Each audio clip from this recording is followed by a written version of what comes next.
don't know what will happen now. We've got some difficult days ahead. But it really doesn't matter with me now, because I've been to the mountaintop. I don't mind.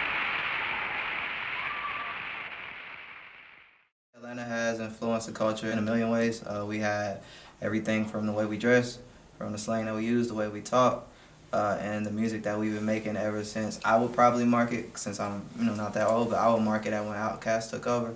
And since then, it's been like a non-stop hold on music, on culture, on influence, on everything. So I think the influence has been pretty strong. I think it's shown across the globe, and I think that other cities, other places, other countries look to us for inspiration. I'm from South Carolina, and I chose Atlanta because it still had that southern feeling, but it was a larger city that had what I felt like would be more opportunities. It made me feel a lot more comfortable to express myself creatively in ways that I guess some people would deem weird. I think Atlanta's history has had a huge impact on today's culture because a lot of us have close family members that were involved in the civil rights movement. This was a huge hub for the civil rights movement, so our parents, our grandparents, they marched and they instilled those values in us. Now, Atlanta's been representing the South as the mecca of culture for Black people for as long as I've been living. We shifted the music genre, we've shifted entertainment, and now we're here to take over fashion. Everyone around the world looks at Atlanta culture and remakes it. Being from Montgomery, Montgomery and Atlanta have a tie through the Martin Luther King lineage. So even growing up in Montgomery, we always looked at Atlanta for cultural semblance, because the same struggles that Montgomery is known for, Atlanta was tied to it as well.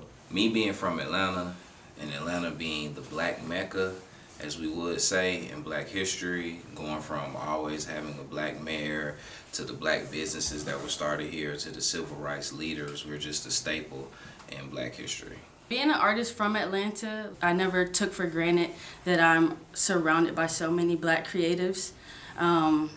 I went to school at Clark Atlanta University. In my photography, I only shoot Black people. There was a Toni Morrison quote that said, "I don't want to speak for Black people, I want to speak to and among Black people." So that's what I aspire to do with my work. I think Atlanta's history on the culture and impact on the culture is seen musically, in the film industry, fashion-wise. We've taken over the industry and we've seen people gravitate to us, and I've been a product since Freaknik '94 and Outkast. I'm here because of that. Atlanta is a very sacred place, a place where a lot of individuals come from all over, a melting pot. Atlanta to me is a place where influence has thrived from day one.